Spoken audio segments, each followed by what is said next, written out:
Que Deus abençoe os amados irmãos, todos os que estão aqui presentes. Para nós é motivo de muita alegria estar aqui, muito regozijo. Já estive uma vez, não é? Tem mais ou menos o quê? Um ano, né, eu acho. E eu estava falando para o pastor Marlon na chegada que eu já vi, para mim, caras novas, né?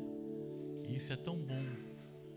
É tão bom isso, porque indica que Deus está agindo no seio da igreja. Está agregando, adicionando, transformando, mudando, não é?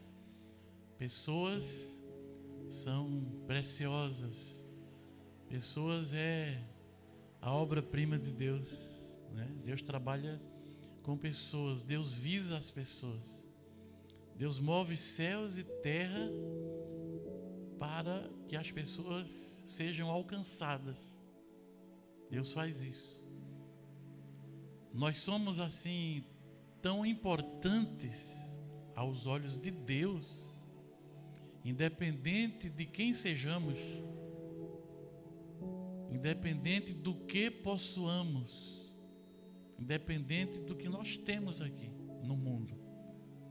Mas somos tão importantes aos olhos de Deus que a Bíblia diz que o mais terrível pecador, quando ouve a voz de Deus, ele ocasiona uma festa no céu. Pare para pensar sobre isso. Parece duas realidades assim tão opostas, né? Distintas, distantes.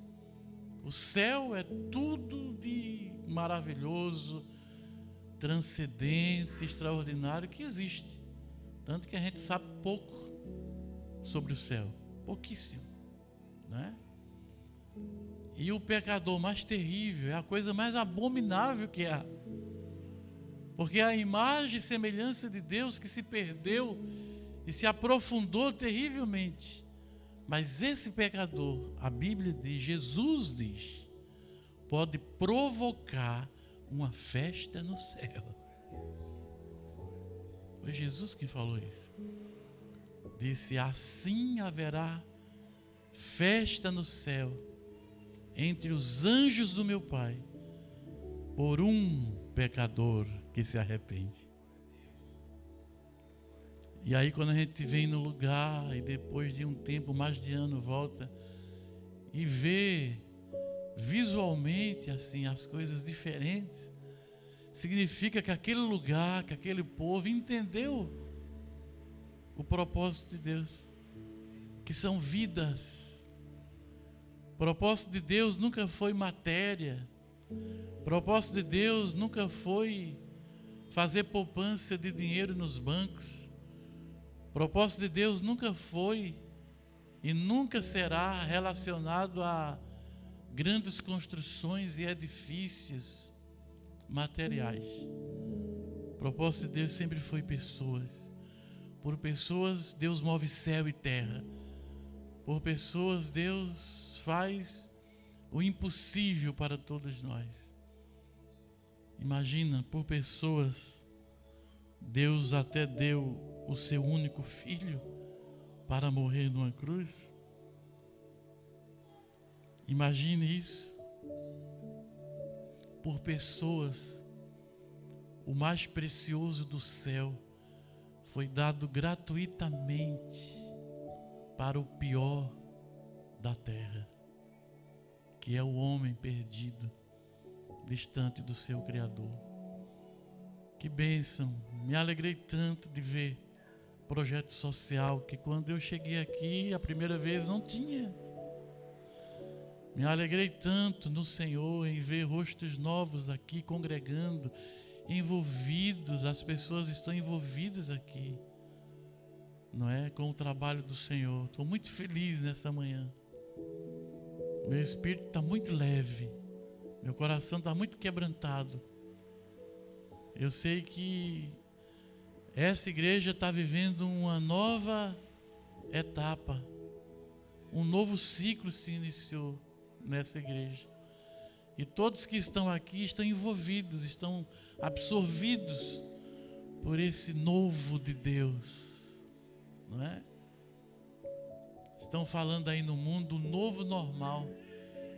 E Deus, no meio dessa mensagem negativa, está dizendo: o que o meu povo está vivendo é o meu novo realmente.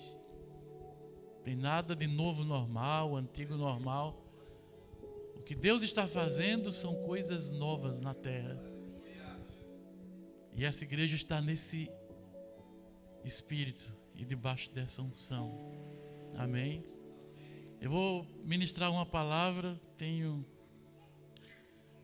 50 minutos para entregar essa palavra e eu tenho certeza que ela vai ser bênção para a vida de todos nós e principalmente pela minha vida, porque não é palavra minha, é palavra do Senhor.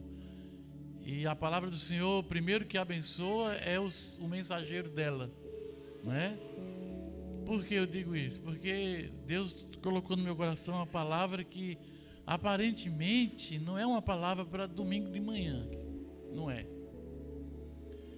E eu estava lutando com essa palavra e procurava uma outra para ter aquela dúvida maravilhosa entre uma e outra, mas Deus não deixou, é só essa que está no meu coração. Só penso nessa palavra, só tenho paz nessa palavra para pregar hoje de manhã. Então, eu já decidi, quando eu saí lá da casa do pastor, digo: meu Deus, é essa mesmo, não vou nem mais discutir, eu vou pregar essa palavra. E aí descansei meu coração, né? Porque o homem, né, fica lutando às vezes, porque não entende. Por mais que a gente ore, busque a Deus, a gente é limitado. E a gente fica querendo fazer avaliações, né? E a gente quer colocar o nosso próprio senso comum, né, humano. E a gente fica imaginando a mensagem que dá bem com domingo de manhã, né? Com quarta à noite. Mas é Deus que dirige isso. É tão tolo a gente ficar assim, né? Mas aí finalmente eu parei de discutir com o Senhor, né, no meu espírito, e fiquei feliz, dizendo: é essa mesmo, vamos embora em nome de Jesus. Aí estou aqui despretensiosamente conversando com o amado ali na frente. De repente ele é usado por Deus para confirmar, né? Ele que eu nunca vi, né? Ele me disse o nome dele, mas eu já esqueci. Sérgio ou... é Sérgio mesmo? Eu sou meio esquecido com os nomes. Eu estava na dúvida Jorge e Sérgio, mas eu optei por Sérgio e acertei. Foi o Sérgio, né? Deus usou ele. Eu nunca o vi na vida. Imagina, não falei para ninguém o que estava no meu coração, né?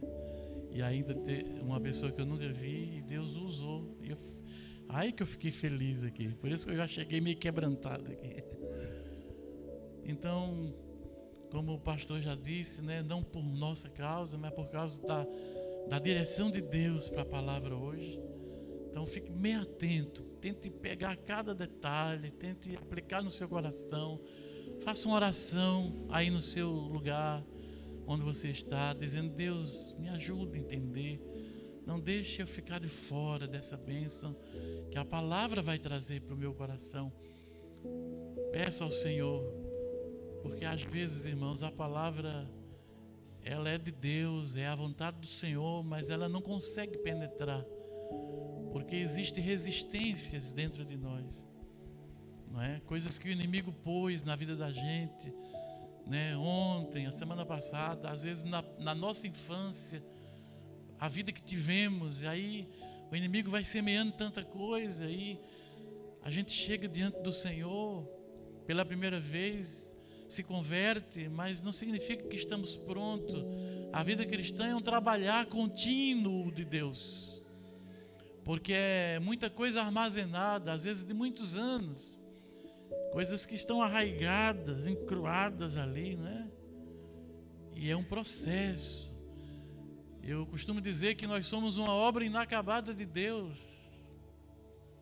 e costumo dizer que quando Deus terminar essa obra, não há lugar mais para nós nesse mundo. E Deus vai fazer rapidamente a promoção das nossas vidas, nos tirando daqui, nos colocando ao lado dele na glória. Porque terra e mundo não é lugar de perfeitos. O céu é o lugar de perfeitos. Quando Deus completar a sua obra, em nós estaremos subindo para a glória celestial, rapidinho. Porque o céu não é lugar de imperfeitos. E os filhos de Deus são aperfeiçoados na terra. Percebe? Paulo disse: estou certo que Deus é poderoso para aperfeiçoar a boa obra um dia em vós iniciada. Paulo, e agora Enoque, disse que andou com Deus, está lá no princípio da Bíblia, e andou com Deus, e andou com Deus, e andou com Deus, e andou com Deus, e andou tanto com Deus, que se distanciou tanto da sua casa, que ele ficou perdido pelo caminho de tanto andar com Deus, e Deus olhou para ele e disse: filho, você andou tanto comigo que você se perdeu do seu lugar, então não vou deixar nem você se achar mais, venha para cá. E ele foi arrebatado vivo. Enoque não conheceu a morte, de tanto andar com o Senhor. Então por isso que eu digo, há reservas dentro de nós, e o Senhor vai trabalhando à medida que nós vamos andando com Ele. A exemplo de Enoque. E como Paulo disse, a boa obra será aperfeiçoada. E a cada dia Deus está aperfeiçoando. Então por isso que facilita muito o agir de Deus. Quando você ora e diz: Senhor, eu quero entender. Não deixe que os obstáculos na minha alma, imiscuídos no meu espírito, de tanto tempo longe de Ti. Mas agora eu estou contigo, já estou andando com o Senhor há uma semana, há um ano, há 10. Mas o Senhor está trabalhando, aperfeiçoando. Não deixe que aquilo que não foi ainda tirado de mim venha ser obstáculo para que eu não entenda. Eu quero entender o que o Senhor quer que realmente na minha vida haja, pela palavra ministrada. Então ore, faça essa oração, curve a sua cabeça, feche os seus olhos, pense em Deus e diga: Senhor, eu não quero resistir à Tua palavra. Eu quero entendê-la. Tenha esse desejo sincero. O desejo sincero, meu irmão, é o que conta para Deus. A palavra diz que Deus ama a sinceridade no íntimo. Tenha esse desejo de querer. Se eu quero entender, eu quero compreender, eu quero que a palavra penetre no âmago do meu ser, que ela não seja interrompida, resistida, obstaculizada, mas que ela flua livremente para dentro de mim, Senhor. Me abençoe, Senhor, que tenho que pregar essa palavra. Não deixe que nada, Senhor, de dentro de mim, ainda não purificado, endireitado, venha prejudicar o fluir da Tua palavra. Que ela flua livremente, que ela flua livremente, que eu seja apenas um instrumento neutro, que o Senhor apenas use minhas capacidades espirituais, emocionais e físicas como instrumento só, e que Teu Espírito, de maneira absoluta, Senhor, ministra essa palavra ao coração dos Teus filhos agora, e que cada um deles que estão aqui orando, pedindo que a Tua palavra penetre dentro deles e que eles a compreendam perfeitamente, que eles sejam atendidos, respondidos em suas orações, e o Senhor enche o coração deles dessa palavra, que essa palavra faça sentido para eles, que essa palavra ilumine os olhos do entendimento deles, que essa palavra nutra o coração deles em Ti, que essa palavra enriqueça a alma deles no Senhor, que essa palavra fortaleça, capacite, que essa palavra, Senhor, poderosamente abençoe as nossas vidas nesta manhã, em nome de Jesus, para a glória de Deus. Amém e amém. Graças a Deus. Aleluia. 2 Coríntios capítulo 8, meus irmãos, do verso 1 ao 5 é a palavra que Deus pôs no meu coração. Segunda carta de Paulo aos Coríntios. Temos a primeira e a segunda carta de Paulo aos Coríntios. É a segunda. 2 Coríntios, capítulo 8, verso 1 ao 5, diz assim: Também, irmãos, vos fazemos conhecer a graça de Deus dada às igrejas da Macedônia. Como em muita prova de tribulação houve abundância do seu gozo, e como a sua profunda pobreza abundou em riquezas da sua generosidade. Porque segundo o seu poder, o que eu mesmo testifico, no parênteses, Paulo colocou, e ainda acima do seu poder, deram voluntariamente, pedindo-nos com muitos rogos que aceitássemos a graça e a comunicação deste serviço que se fazia para com os santos. E não somente fizeram como nós esperávamos, mas a si mesmos se deram primeiramente ao Senhor e depois a nós pela vontade de Deus. Amém. Até aí, 2 Coríntios 8, verso 1 a 5, é o texto que nós lemos e sobre ele nós vamos ficar meditando, considerando e refletindo nesta manhã com a graça do Senhor. Primeira coisa que nós temos que entender, para podermos entender o que Deus está dizendo aqui, é o contexto em que essas coisas se deram. Havia fome na terra, e havia uma fome muito recrudescida numa região da Judéia específica. E a igreja do Senhor que estava nesta região estava sofrendo terrivelmente a falta do alimento básico. E as igrejas do Senhor espalhadas por todos os lugares aonde ela tinha chegado, pelo evangelho ministrado pelos apóstolos, se mobilizou para atender às necessidades dos irmãos pobres da Judéia. Paulo foi o capitão desse mover de generosidade.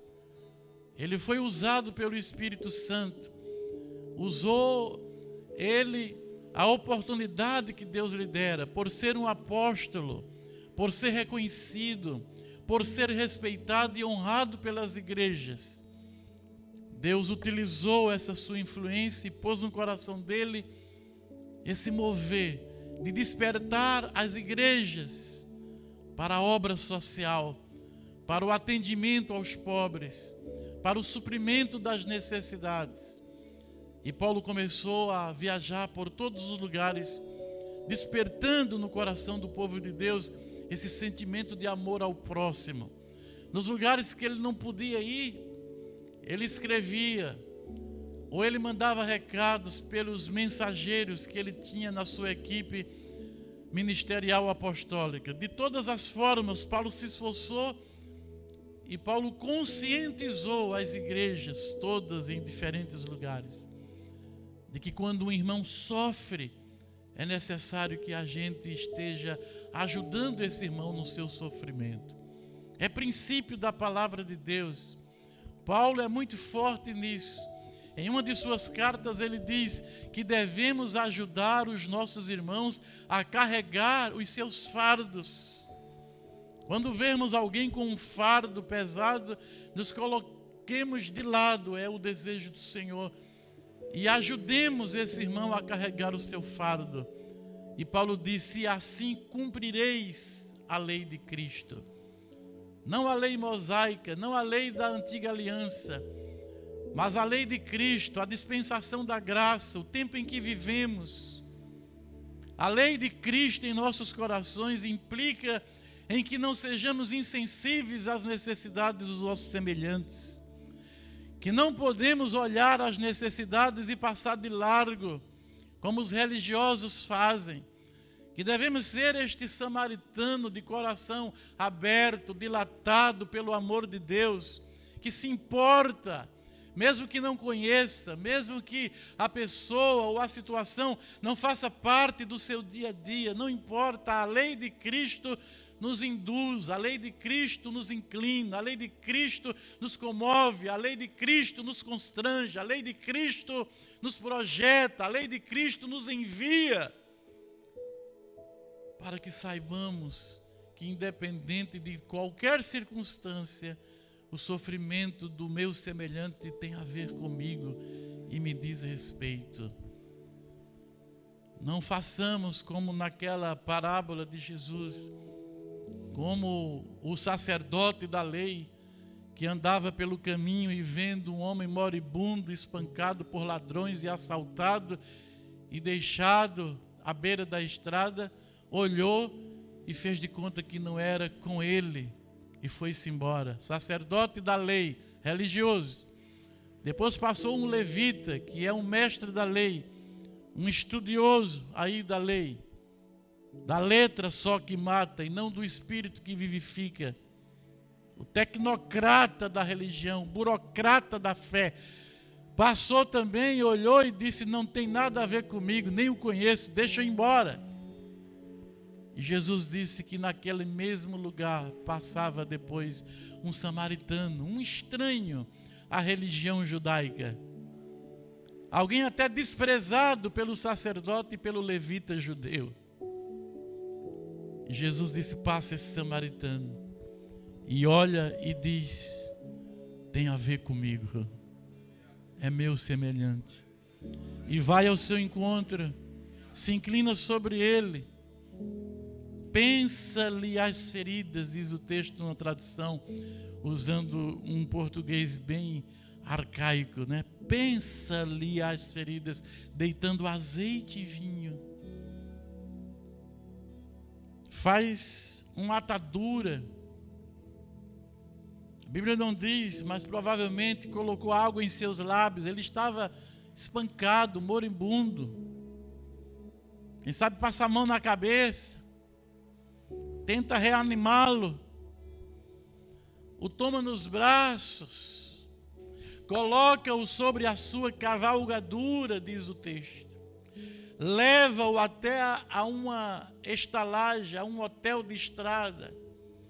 Chega lá, diz ao hospedeiro, ao estaleiro, diz assim, estalajadeiro, né? Diz assim: toma e cuida desse homem que eu encontrei à beira da estrada e, por favor, cuida dele, que eu tenho que seguir viagem, dizia o samaritano. Dá um dinheiro para um determinado tempo que ele julgou suficiente para que aquele homem recobrasse a sua capacidade física. E diz assim: mas se precisar de algo, você pode dar. E põe na minha conta que quando eu voltar, eu te pagarei tudo que você gastar com ele. É isso que Deus quer que nós entendamos.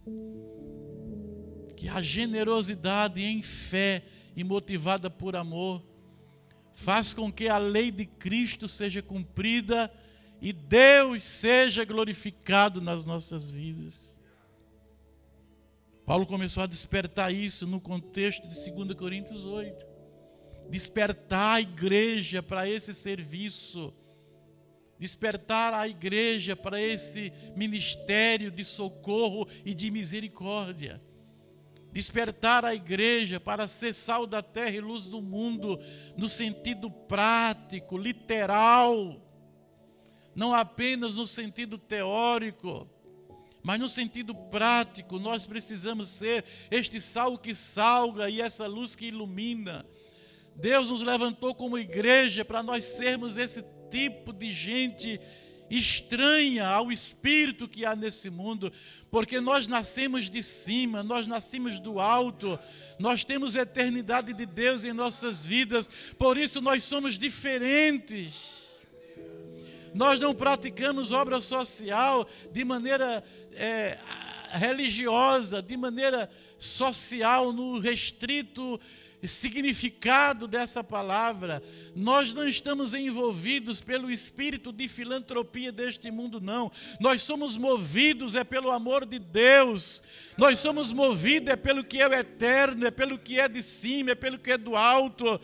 Por isso nós temos que fazer esse trabalho de ajuda ao nosso semelhante de maneira motivacional, por amor, é o amor de Deus que tem que nos mover.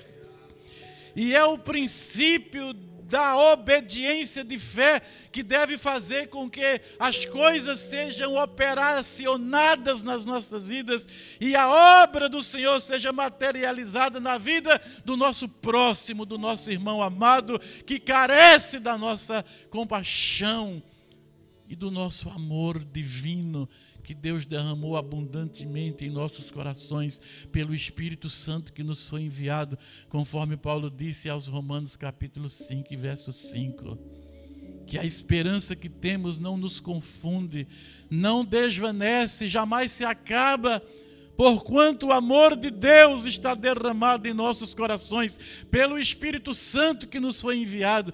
Você é crente, você é salvo, você creu em Jesus, o Espírito Santo está em você e Ele, o Espírito, derramou o amor de Deus na sua vida. Você só precisa ser despertado, como Paulo estava despertando a igreja naquele dia para atender os cristãos pobres da Judeia, e como Deus está usando de novo essa palavra para despertar vocês mais ainda, porque vocês já estão nesse espírito.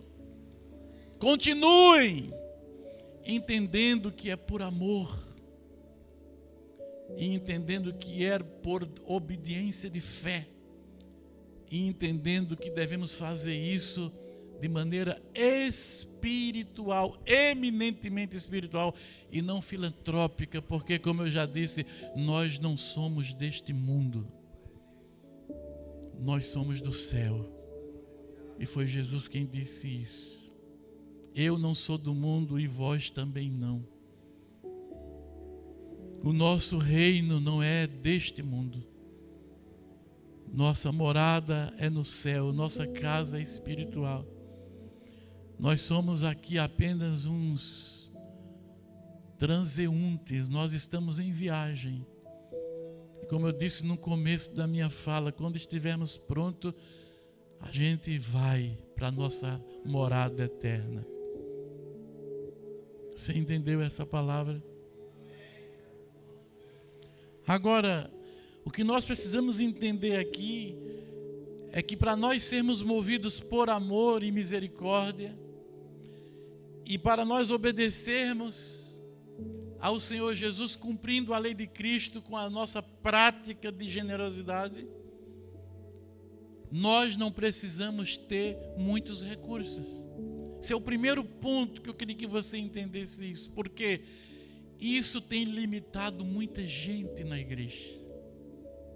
De maneira ignorante, muitos irmãos têm enterrado toda essa riqueza de Deus ministrada em sua vida, porque tem pensado assim: eu não tenho muito, eu tenho pouco, eu quase não tenho o suficiente para mim, então como é que eu vou ajudar? Então esse texto está dizendo a nós que ninguém é tão pobre que não possa ajudar um pouco. Essa é a grande mensagem desse texto.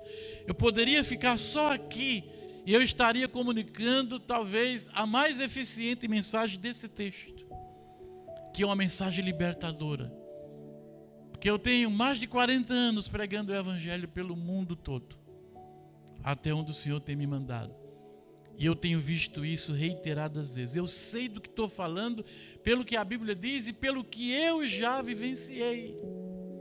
Quantas pessoas eu tive que ajudar ao longo dessas décadas, dizendo: sua pobreza não pode limitar o amor de Deus e a generosidade de Deus em seu coração. Aprenda a compartilhar até o pouco que você tem. A Bíblia está cheia dessas indicações. E digo mais: se nós continuarmos nesse entendimento errado, nós nunca sairemos desse pouco, e o pouco será para sempre em nossas vidas enquanto estivermos nesse mundo, porque esse pouco fica estagnado. Quando a gente se limita por essa compreensão errônea de que se nós não temos nem o suficiente, realmente para nós, como é que eu posso tirar desse pouco e dar?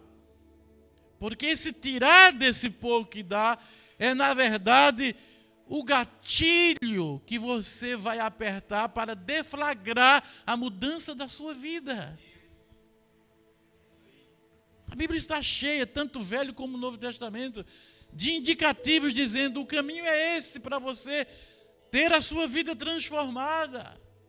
É o amor que nos liberta, é a generosidade que chama a prosperidade de Deus para as nossas vidas, é a compaixão, é a obediência de fé que vai mudar a nossa situação, porque a gente vai ajudar a mudar a situação do outro. A gente se transforma em agente ativo e não um mero espectador da história de Deus com os homens, nos autolimitando em função dessa compreensão errada de que se nós temos tão pouco, não podemos ser protagonistas. Não, no reino de Deus, todos os filhos de Deus, eu estou dizendo, todos os filhos de Deus são protagonistas, porque eles são movidos por amor. E não é o amor deles próprios, é o amor de Deus, repito, derramado abundantemente em nossos corações pelo Espírito Santo que nos foi dado. É o amor de Deus.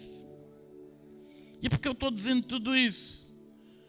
Porque talvez você não percebeu nesse texto, mas vai perceber agora. O próprio apóstolo Paulo aprendeu uma lição com os macedônios.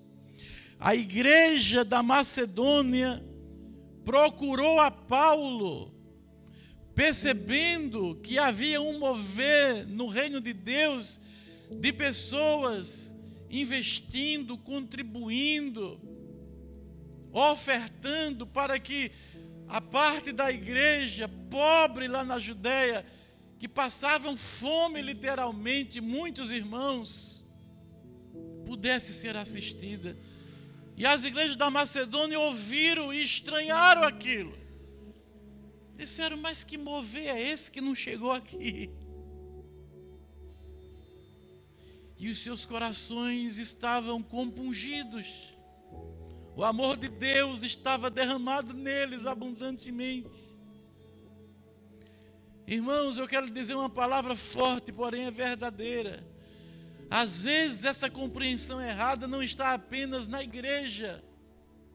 Às vezes essa compreensão errada está também nos líderes que pastoreiam essa igreja. E ninguém escapa, porque ninguém é perfeito.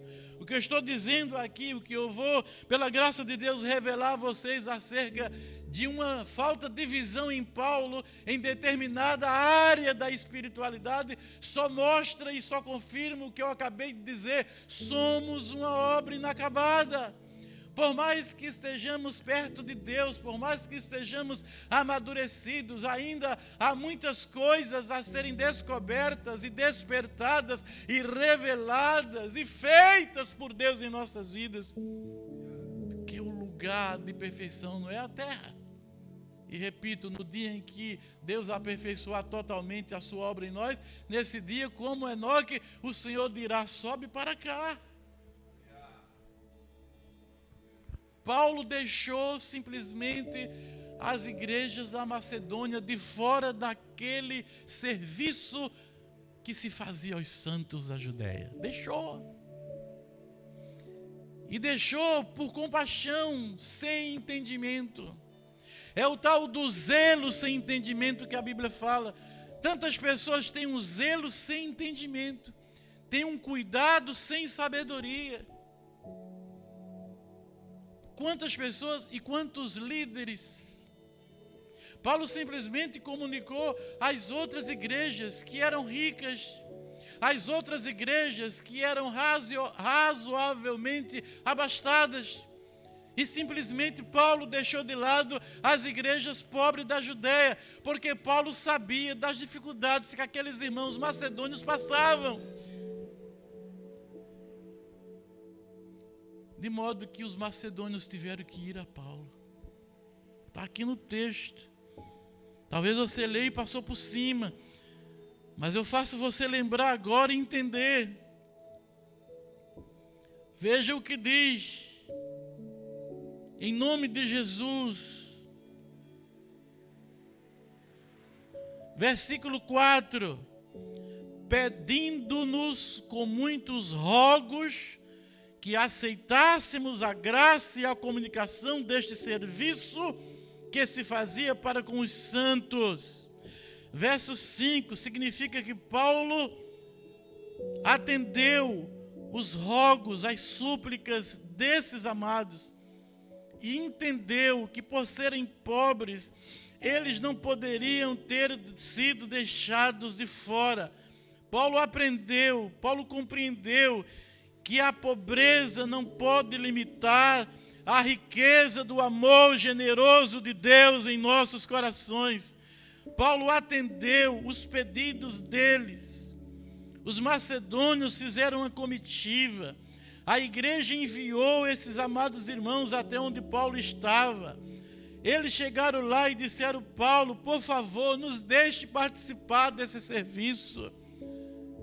Muito provavelmente eles disseram: nós somos limitados, nós não temos muitos recursos, mas nós fazemos parte deste corpo, nós somos irmãos dos irmãos da Judéia, nós estamos achando muito ruim não podermos retirar um pouquinho do pouquinho que temos, porque nós sabemos que isso não vai mudar nada. Nós já estamos mesmo em dificuldade, já estamos acostumados a viver com baixa renda. Nós podemos fazer um esforço, nós podemos, e isso não vai mudar muito. Por favor, note o detalhe: nos pediram com muitos rogos. Eles não chegaram lá impondo, não chegaram lá dando sermão. Eles eram verdadeiramente espirituais, respeitavam a liderança, foram lá com um espírito humilde, foram lá pedindo com muitos rogos que, por favor, nos deixe fazer também a nossa parte. Porque esse é o espírito do verdadeiro cristão. Não é porque você tem razão que você agora tem uma isenção da parte de Deus para você ser desrespeitoso e desonroso para com aqueles que têm a autoridade de Deus sobre as suas vidas e que, por causa de não serem perfeitos, não terem entendido uma verdade que Deus plantou em seu coração. Não, não é assim que funciona. Porque todos nós estamos nivelados e é por baixo mesmo. Líderes e liderados estão nivelados por baixo. Porque se Paulo teve essa deficiência nesse momento específico, também os macedônios tinham em outras áreas das vidas deficiências. Por isso, o nosso acerto não é motivação nenhuma e nem justificativa legítima para nós ficarmos desrespeitando quem não teve aquela luz que Deus nos concedeu. O espírito dominante no corpo de Cristo é a humildade, que preserva a paz nos relacionamentos. E eles então foram com esse espírito bom. Como bom era o desejo generoso deles ajudarem os irmãos. E pediram com muitos rogos, e Paulo disse: vai, participe. Paulo, provavelmente humilde como era, pediu até perdão a eles. Não está aqui, mas tem a ver com esse espectro da ação de Deus nas nossas vidas. Paulo provavelmente se quebrantou e chorou.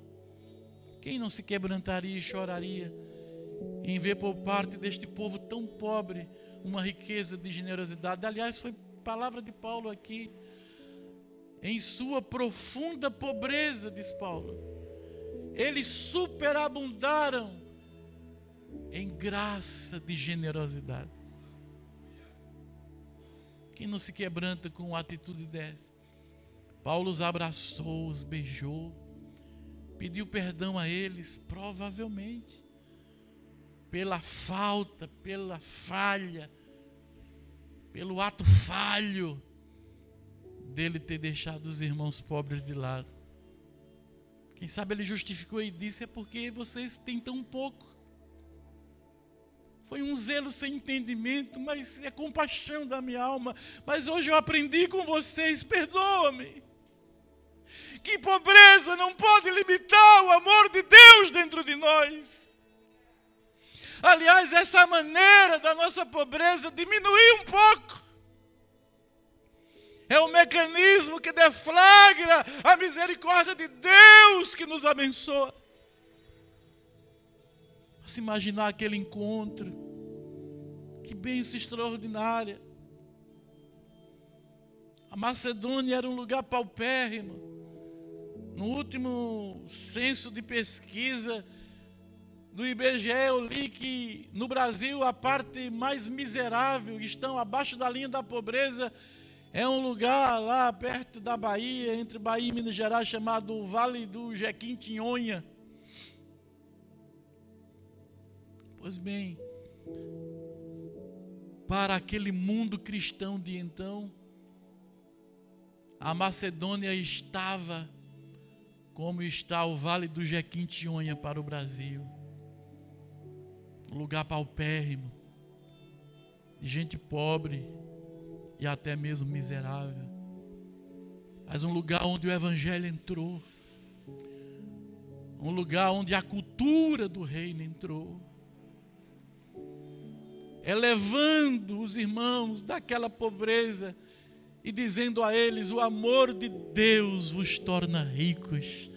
Vocês podem ser ricos em misericórdia, ricos em compaixão, ricos em generosidade amorosa, porque o Espírito de Deus derramou abundantemente em vossos corações o amor de Deus que excede todo entendimento.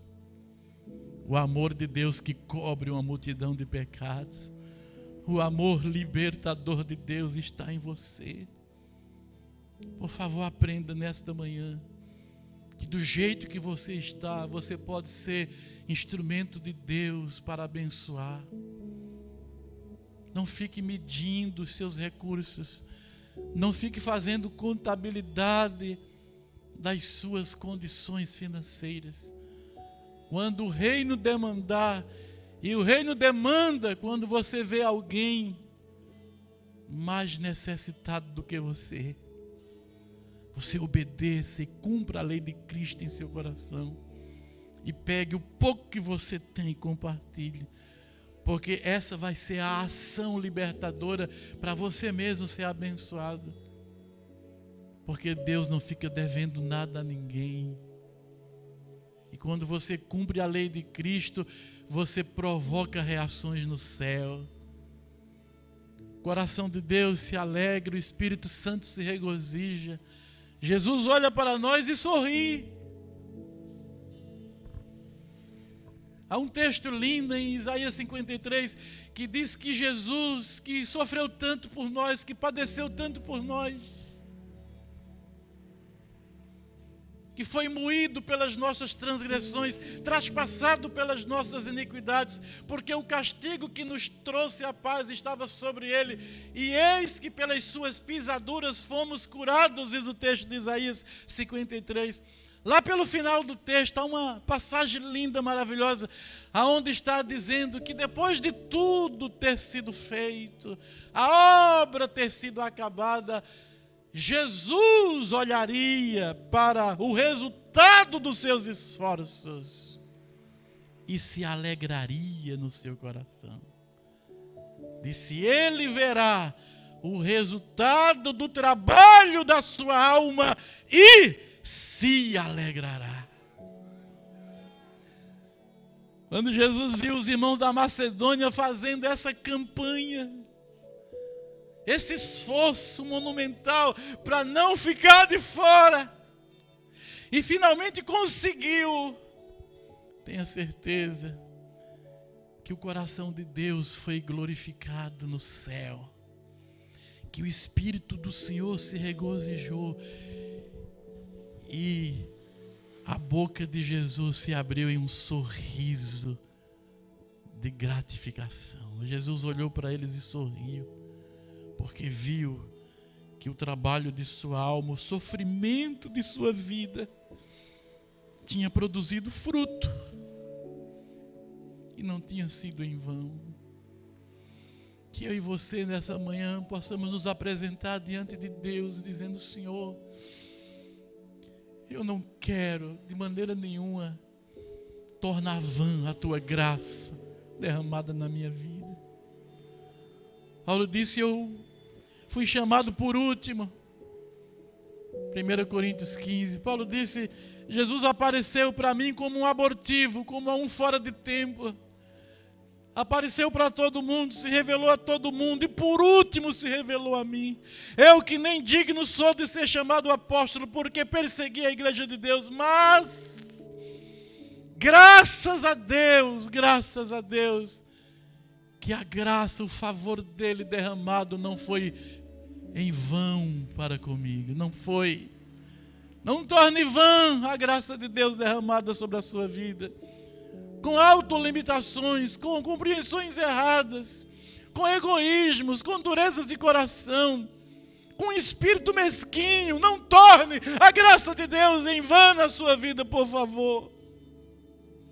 Paulo disse: mas a graça de Deus não foi vã para comigo.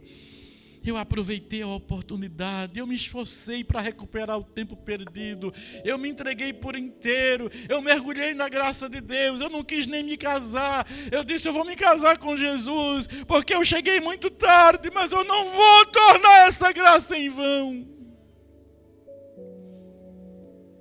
E disse: trabalhei mais do que todo mundo. Todavia, não eu, porque o eu não faz nada, mas a graça de Deus em mim. Recupere o tempo perdido. Entenda a graça de Deus. Se esforce pelo reino. Faça a vontade do Senhor na sua vida. Se comova com a situação do seu semelhante. Não se esqueça dos seus irmãos na fé. Porque a ordem correta do reino de Deus é essa: primeiro os da casa, depois os de fora. Não inverta a ordem. Entenda o ensino das Escrituras. Paulo falou isso aos Efésios, ou aos Gálatas, acho que aos Gálatas, mas me lembro na íntegra do que ele falou, quando disse que não deixemos de fazer o bem, que não nos cansemos de fazer o bem. Não se canse, não deixe de fazer o bem, mas principalmente aos domésticos da fé. O reino de Deus tem princípios, existem prioridades. Há uma cultura instalada do reino de Deus na terra, que as leis de Cristo regulamentaram. Você precisa ser inteligente para entender como Deus quer que você faça as coisas. Se lembre dos de fora, faça sim, mas não caia também nesse engano de facilitar a vida dos de fora e ficar indiferente às necessidades do seu irmão que toma Santa Ceia perto de você todos os meses. Porque o reino de Deus tem princípios. Mas seja generoso e abençoe aquele que tem menos do que você. E não fique fazendo contabilidade nem medindo recursos. Mas obedeça a Deus em fé e seja movido por amor. Porque essa é a vontade de Deus para a sua vida. Isso é uma graça. Quero terminar dizendo: é uma graça o entendimento dessa palavra que os macedônios tiveram da parte de Deus. Porque eu digo isso porque o texto começa dizendo isso. Verso 1: também, irmãos, é Paulo comunicando, vos fazemos conhecer a graça de Deus dada às igrejas da Macedônia. É graça. Que graça de Deus dada aos irmãos da Macedônia? Riqueza? Não, eles eram pobres. A graça, então, é essa generosidade que não se deixa limitar pela pobreza vigente atual. Essa é a graça. Maravilhosa graça e transcendente graça. vos faço conhecer a graça de Deus dada às igrejas da Macedônia, como em muita prova de tribulação houve abundância de sua alegria, e como a sua profunda pobreza abundou em riquezas da sua generosidade. Essa é a graça. Eles não se limitaram, disseram: nada me impede de repartir o meu bocadinho. Louvado seja Deus. E olha o que eles fizeram no verso 3. Porque segundo o seu poder ou as suas posses, no parênteses, eu mesmo testifico. Paulo era testemunha ocular daquilo. Porque segundo as suas posses, o que eu mesmo testifico, e ainda acima do que podiam. Eita riqueza de generosidade. Deram voluntariamente,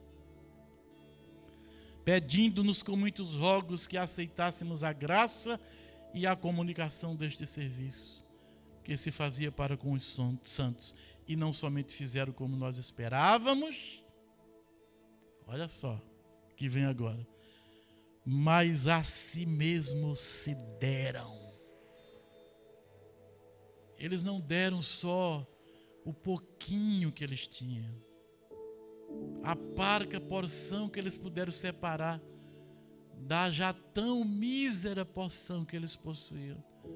Eles não deram só isso, mas primeiramente eles se deram ao Senhor.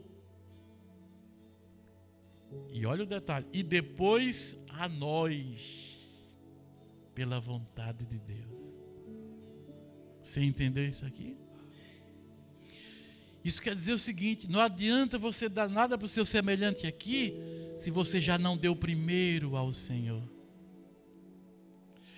O que torna relevante a nossa parca porção e a torna poderosamente frutífera é o fato de que eu estou dando o que Deus me deu, porque antes de dar o que Deus me deu, eu já dei a mim mesmo, ao Senhor, e depois aos irmãos.